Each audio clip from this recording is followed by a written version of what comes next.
A Aventuras na História conversou recentemente com Simone Lopes Bravo, autora de Maníaco do Parque, A Loucura Lúcida. Para o livro, Simone recupera a trajetória de crimes de Francisco de Assis. O motoboy ficou conhecido nacionalmente como Maníaco do Parque após o assassinato brutal de 11 mulheres. Além de entrevistas exclusivas feitas através de visitas no presídio, Simone também documentou as cartas enviadas pelo criminoso. Mais detalhes dessa história você confere no vídeo a seguir.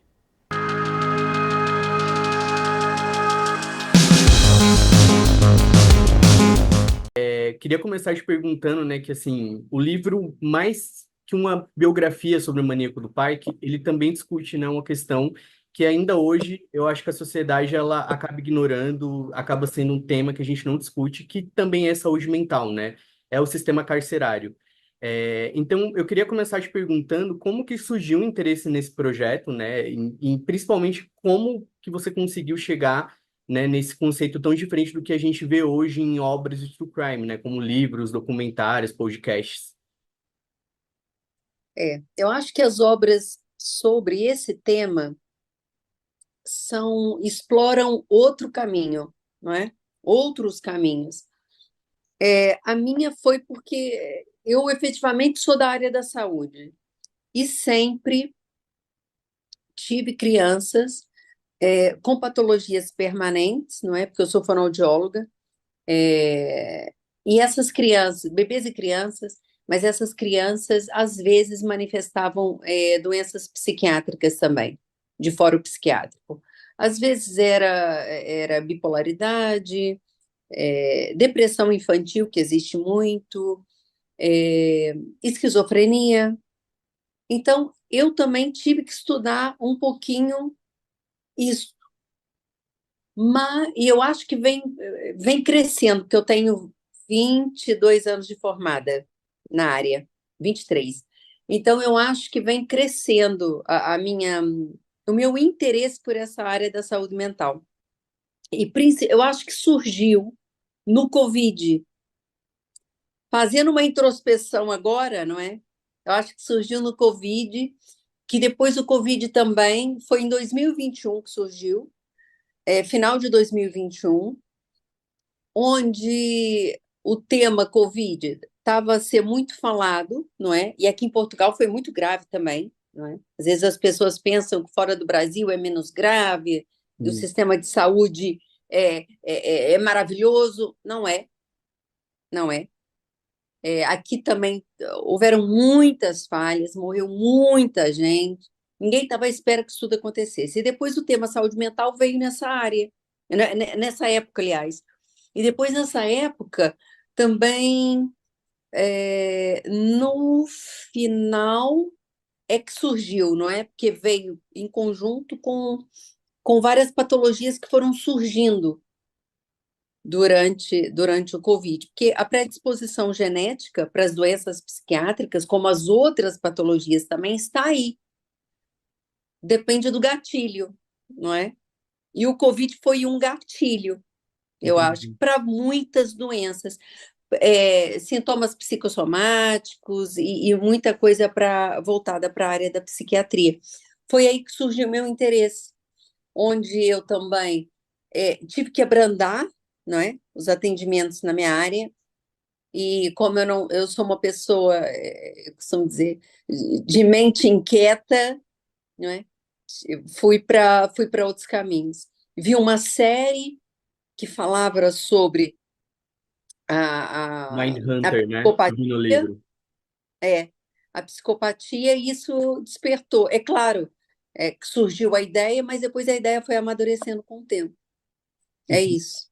Entendi. E aí tem, eu acho que quem realmente entende, né, o livro como um projeto, provavelmente se pergunta por que o Francisco de Assis, né? Aqui no Brasil e no mundo afora, né, quem nos países que já tiveram, né, acesso ao tema, né, conhecido como Maníaco do Parque. Eu acho que além disso tem gerações que não sabem quem é Francisco de Assis, né? Então, quem é Francisco de Assis e por que o Francisco de Assis para a obra? Bom, primeiro acho que é porque o Francisco de Assis. Não foi bem o porquê o Francisco. É, durante todo o meu projeto, eu tive assessoria com psiquiatra. Como eu não sou da área, eu tive que estudar, não é? Logicamente. Quando eu apresentei o meu projeto para ele, é, como toda pessoa, ela fica com receio, não é? E logo eu acho que ele sentiu que eu precisava estudar, não é? Que eu tinha muita boa vontade, mas que eu precisava estudar. E eu estudei muito. Inclusive, estudei muito nas obras, principalmente do Guido Palomba, do Dr. Guido Palomba, que é o maior psiquiatra forense do Brasil, não é? Podemos dizer assim. Sim, Ele é uma pessoa que, além de ter vocação, ele explica com muita leveza, não é? Sobre o tema, e explica para todo tipo de pessoa, não é? Não só para os da área. Então, por que o Francisco? Porque eu escrevi várias cartas para mais ou menos 7, 8 reclusos, e só o Francisco me respondeu positivamente. Ele não sabia qual era o projeto, ele sabia que existia um projeto, mas somente ele me respondeu positivamente, falando que queria receber minhas visitas, que queria saber qual era o projeto.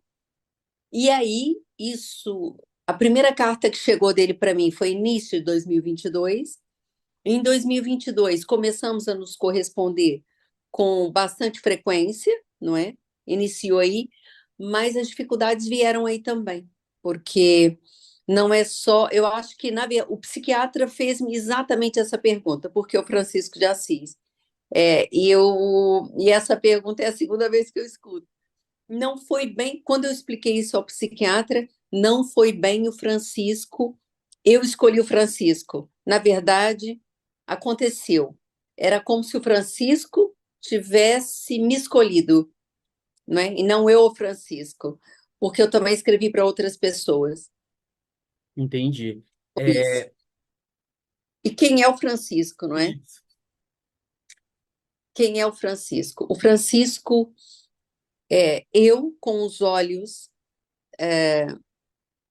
da ciência, com os olhos da medicina, da psiquiatria, vejo o Francisco como ser humano, um ser humano doente, doente, muito doente, mentalmente. É, e como, eu não sei se as pessoas têm, acho que maioritariamente não tem essa noção. Ah, quem, quem nasce psicopata é, desenvolve a doença de acordo com a predisponibilidade genética. Existem graus, como existem de qualquer doença. A dele é da mais severa, não é? É a psicopatia que mata. E, portanto, as pessoas, como eu desenvolvi proximidade com ele, as pessoas perguntam: olha, tens pena dele? Tens? Não, eu olho para o Francisco com um olhar, eu vou dizer com um olhar é, imparcial, olhar neutro. Ele é um ser humano doente. É esse que é o Francisco. E, e, e, e essa polêmica toda que envolve agora, e que eu nem sabia, foi uma coincidência, não é? Saiu uma biografia dele, não é? Vai sair agora um filme em outubro, depois vai sair um O documentário. documentário de 4 episódios em novembro. Foi tudo uma grande coincidência. É que meu projeto veio muito antes disso tudo. Isso fica bem claro quando a gente lê o livro, mesmo que é um projeto que demorou anos, né? E até a próxima pergunta, né, que eu vou te fazer, é que assim, hoje você vê o livro publicado, né? Enfim, é uma sensação incrível depois de tantos anos, né, no projeto. Mas quando você vê ele publicado, você lembra daquela fase das visitas, das cartas, toda a apuração, qual que foi o maior obstáculo, né, de todo esse projeto que você enxerga hoje? Eu acho que eu tive obstáculos, Tiago, desde o início. Desde o início. As poucas pessoas que eu falava do projeto, com exceção do psiquiatra e da advogada, que eu tive assessoria dos dois, não é? Eu precisei. É, eu acho que todos falaram-me, olha, é perigoso, tu não precisa disso, não é? Mas por que isso? É difícil. tu não tens laços consanguíneos com ele, provavelmente não vai conseguir. O obstáculo veio desde o início e foram muitos. Agora, eu acho que o meu maior obstáculo foi conseguir visitá-lo. Isso fica bem claro no livro, quando você narra, né, toda a questão para poder entrar no presídio, que você também não conseguia, né, o contato com a própria penitenciária, foi só com o advogado, né, realmente. Com a direção. Eu fiz a entrevista através de telefone com a assistente social, e essa entrevista durou mais de uma hora ao telefone, e depois eu pensei, uau, agora eu consigo, não é? E fui 2 ou 3 vezes ao Brasil, achando que já conseguiria visitá-lo, mas não consegui. Foi um processo moroso, muito moroso. E cada passo. E depois, eu acho que o meu maior foi quando a advogada disse-me assim: olha, vamos ter que entrar com uma ação, não é? No tribunal. Então, uma juíza, que eu não sei o nome dela, mas me deu autorização para visitá-lo em parlatório, não é? Que é por vidro, em parlatório durante 2 horas, todos os fins de semana, a partir de. Essa autorização foi dada em abril de 2023 só, ou seja, depois de 1 ano e meio. Porque eu tinha essa. Como é que nós temos autorização para entrar? Nós temos autorização para entrar desde que é, ele não tinha visitas há mais de 10 anos de ninguém, de nenhuma pessoa, não é? O mais fácil, a porta mais fácil de entrada era como a másia, que é a linguagem que eles usam para a companheira, não Hum. é? Do recluso. Mas de maneira nenhuma eu ia entrar como a másia, porque eu não ia criar ali nenhuma expectativa, não é? Até ele pediu-me, olha, entra como a Mase, é mais fácil, em 2 semanas consegue, e realmente é muito mais fácil. Eu preciso só de 2 testemunhas e no cartório, mando aquilo e eles têm que dar autorização na hora, não é? Não é preciso laço consanguíneo, não é preciso nada. Uhum. E eu tive que esperar, ele teve que tirar 2 visitas que estavam no hall dele, uma era companheira e a outra era mãe. Então, ele tirou depois que retira essa visita. O Francisco nós tivemos que esperar 6 meses. Até Eu conseguir. esperei esses 6 meses e nada aconteceu. Esperei 8 meses e nada. Esperei 1 ano e nada. Então, eu entrei com a advogada. Eu pensei que fosse precisar dos serviços dela, mas não tão cedo. Que a última parte do livro, ela engloba ali todas as cartas, né, escritas pelo Francisco, né, e ele fala muito sobre ali o começo, quando ele chegou ali na penitenciária, enfim, a questão com a religião hoje. E muito se fala, né, a pena dele, óbvio, que até ele ser solto ele precisa passar por testes, né, tem uma outra etapa, mas muito se fala hoje em dia de que ele não teria se arrependido dos crimes. Ele chegou a conversar com você sobre esse tema ou não? Ele chegou a demonstrar algum arrependimento? Ele falou abertamente sobre isso ou não? Antes de responder isso, eu só quero fazer aqui uma intervenção. É assim, no final, ele escreveu aquilo que ele quis. Foram as cartas que ele mandou, que era para justamente colocar no final do livro, não é? Porque as Entendi. cartas que eu troquei com ele foram mais de 50, então, não é? Entendi. Ali está a carta, ali está no livro a primeira carta, não é? Que Isso. era ele aceitando, eu achei importante, não é? Colocar essa primeira carta dele. E a última parte foram aquilo que ele quis escrever, não é? A carta que ele mandou para realmente colocar, e eu coloquei na íntegra, não é? Entendi. Ele me mandou em 2 fases, e eu coloquei de acordo também com a sequência das 2 fases. Arrependimento.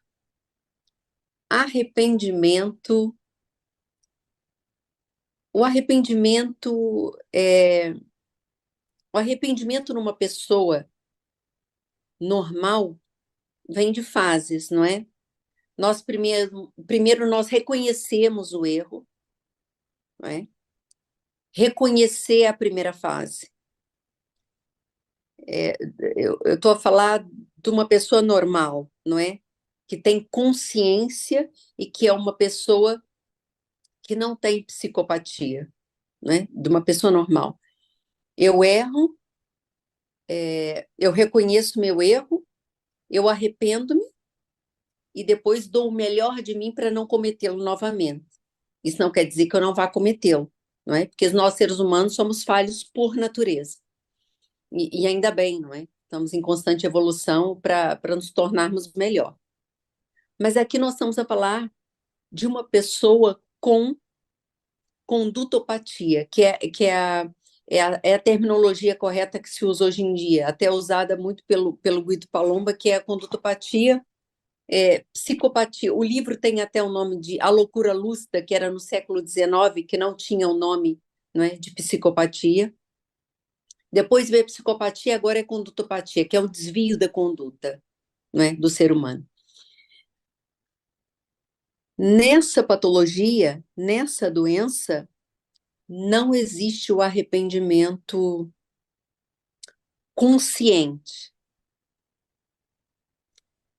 Ele, ele se diz convertido, não é? Ele foi batizado dentro da penitenciária, penso eu que foi em Taubaté, quando ele passou por Taubaté, aquela penitenciária de segurança máxima. Acho que foi aí que ele foi batizado, onde aconteceu a rebelião também, e que ele foi transferido depois. É um arrependimento que na psiquiatria nós damos o nome de arrependimento mágico-místico, que é a conversão, aliás, não é arrependimento, é a conversão mágico-mística.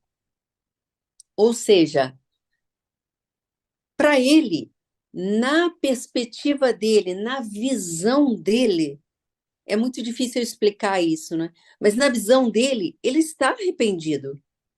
Ele não queria ter cometido aquilo.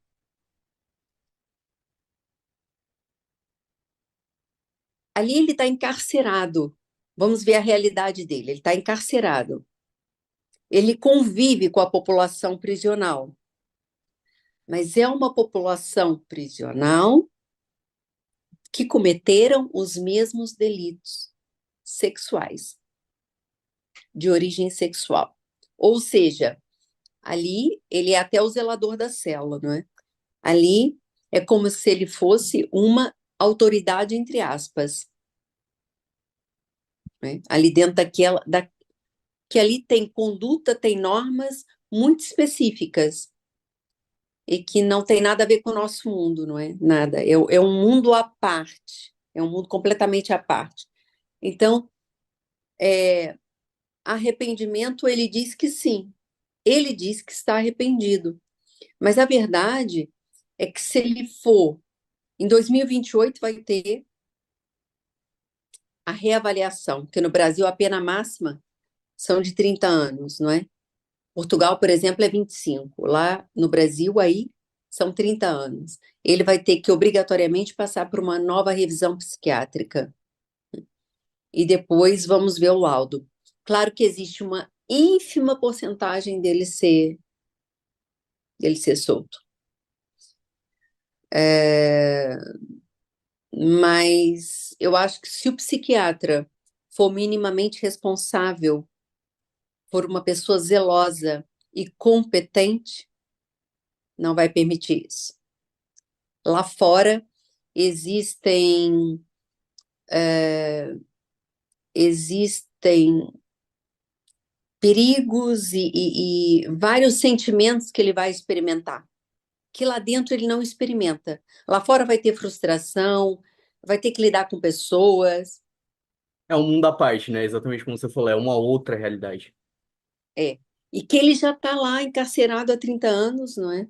É, e aí nós soltarmos uma pessoa com o histórico dele, que é o grau mais severo da psicopatia, da condutopatia, eu digo que seria um erro.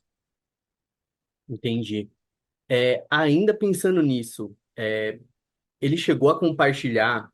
se ele espera um reencontro com família, né? A mãe dele deu uma entrevista recente, né? Inclusive no mês passado, né? Falando que não tem contato, que ela não fala com ele há anos.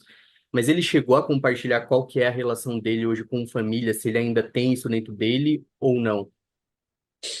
Sim, eu posso até falar que logo na primeira visita, o Francisco, como não sabia dos familiares, é, me pediu para entrar em contato com eles. Eu acho que eu falo isso no livro também, né? Pediu para entrar em contato com eles e deu o meu endereço. Eu escrevi, coloquei lá o meu número de telefone e depois de uma semana a mãe estava entrando em contato comigo. E, e foi assim, eu fiquei chocada, chocada porque eu pensei assim, não, uma mãe para uma família para desaparecer durante 10 anos e não escrever nenhuma carta, dizer assim, olha, eu não tenho condições, mas eu estou viva, não é? Nós estamos aqui. Eu pensei que a mãe realmente tivesse falecido, ou que, não é? E que a família, pronto.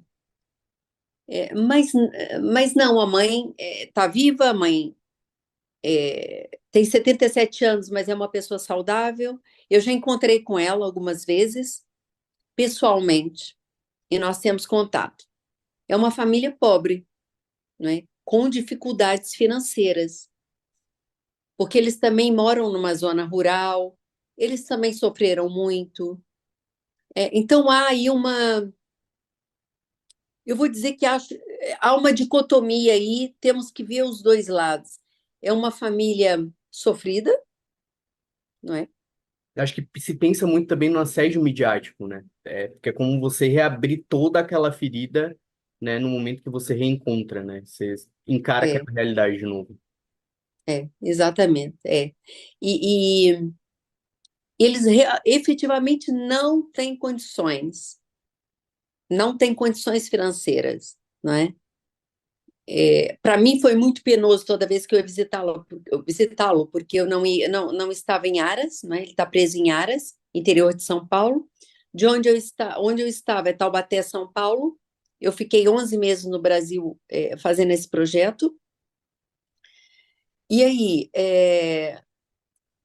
era muito dispendioso para mim, toda vez que ia visitar. Imagina para essa família que não tem condições nenhuma, né? Mas a verdade é que a família não mandou nenhuma carta a dizer, olha, estamos vivos, não temos condições, vamos parar de visitá-lo, né? Não informou. E eu posso dizer que o Francisco, ele diz, eu vou só dizer o que ele diz, não é? Eu não sei realmente, nós não podemos dizer na íntegra o que ele sente, né? Mas o que ele me diz é que não está chateado com a família, mas que a família podia ter dito alguma coisa. Esses 10 anos ele ficou sem resposta nenhuma. E pelo menos uma carta, né? Podia ter vindo. E eles entendem a frustração do Francisco, que eu fui ali a intermediária entre a família e ele, não é? E tanto que agora a mãe, o irmão, eles se mostraram interessados em voltar a visitá-lo, mas o Francisco não quis. Ele não deu Então, nenhuma justificativa. a justificativa que ele deu é se um familiar, não é? Se uma visita que tem consanguinidade com ele, mãe, irmão, tio, quiser visitá-lo, eu tenho que sair do hall de visitas, Hum, entendi. porque só podem ter duas pessoas no hall de visitas dele. Eu acho que cada penitenciária tem a sua própria, é, As seu suas próprio regras, estatuto, né? é, seu próprio, não é? As suas próprias normas de conduta para cada penitenciária. E ali ele só pode ter duas. E eu acho, eu teria que sair. E ele não queria que eu saísse. Mas eu acho também que eu acho não. Ele falou para a mãe, inclusive, numa carta, porque a mãe depois mandou minha foto da carta. É, a família também não tem condições de, de ajudá-lo no mínimo, não é? É, e claro, como qualquer outro ser humano, porque ele é um ser humano, ele tem vontade de comer coisas, ele tem, como qualquer recluso, não é? Que está privado de muita coisa, e sendo assim, ele acha que a família também não poderia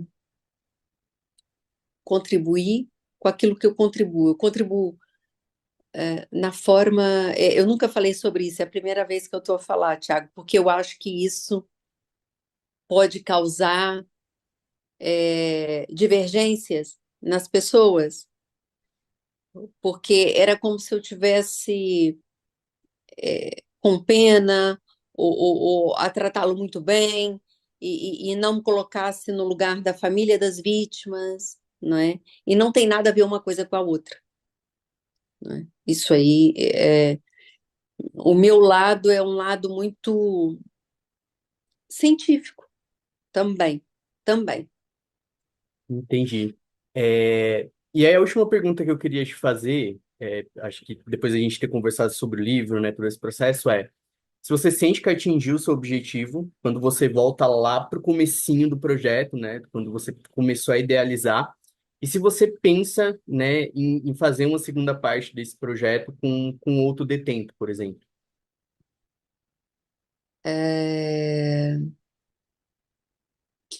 eu não sei o futuro, mas bom, a primeira pergunta, se quando eu vejo o livro pronto, né, a obra pronta, concluí, eu acho que dei o meu melhor. É como qualquer trabalho, quando a gente evolui, a gente pensa assim, quando a gente olha para trás, não é? É como é quando nós estamos a estudar e no trabalho, na minha época era monografia que se chamava, mas hoje em dia acho que é diferente no Brasil. Mas é aquele trabalho de fim de curso, não é? Ainda é, É. ainda Nós é. olhamos para a monografia, eu olho hoje para a minha monografia e digo assim, se fosse 5 anos depois de formada, se fosse 10 anos, eu tinha melhorado isso, não é? Eu faço muito Autocrítica, né? essa analogia, não é? Essa autocrítica, é.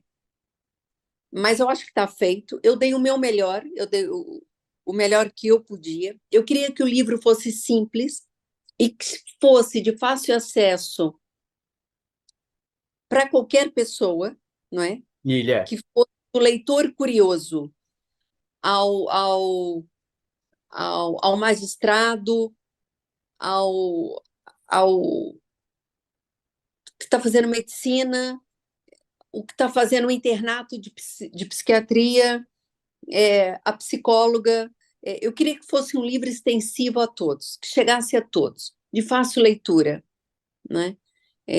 Tanto que no início eu tive alguma dificuldade, eu não ia contar muita coisa que eu contei, e o livro realmente estava muito científico, e até a editora disse para mim, olha, Simone, tem que colocar mais emoção nesse livro, tem que contar como tudo iniciou, porque faz parte, não é? E realmente eles tinham razão, e eu tive que modificar o início do livro. E eu fiz questão também de fazer um livro pequeno, né? Mas que fosse um livro que a pessoa pegasse e quisesse devorar, não é? Lesse. Pronto, tem gente que falou para mim que leu em um dia, né? Eu tive amigos que falaram assim: olha, eu demorei um dia, o outro, olha, eu demorei só um fim de semana. Era essa a minha intenção, de não fazer nada muito extensivo, nada muito científico, mas que tivesse cunho científico, sabe? Tivesse cunho científico também. Porque do livro, não são só as pessoas que conhecem história e os que não conhecem, que têm curiosidade, mas também vai servir para as outras áreas também. Inclusive como material acadêmico, né, também, que é muito Também, bacana. exatamente. É esse o nome é exatamente isso que eu quis dizer. É um material acadêmico também. Agora, no futuro, com outros reclusos, talvez de uma forma diferente, mas não um livro.